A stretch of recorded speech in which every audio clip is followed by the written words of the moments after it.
succede se mangi semi di chia ogni giorno? Grazie alle fibre, la chia forma un gel naturale nello stomaco che rallenta la digestione e aiuta a sentirsi sazi più a lungo, riducendo la voglia di cibi poco salutari. Inoltre sostiene l'equilibrio del microbiota intestinale e può contribuire a un metabolismo più attivo e a una migliore gestione della fame. Favorisce la regolarità intestinale in modo naturale. Fonte di nutrienti preziosi, proteine vegetali, calcio e omega 3. Contiene anche triptofano, utile per il benessere e il relax serale.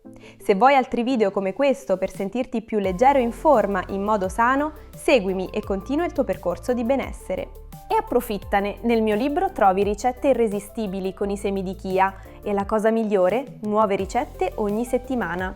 Acquistalo ora e ricevi anche un super bonus speciale. Vuoi assicurarti il tuo? Ti basta cliccare sul link del mio profilo.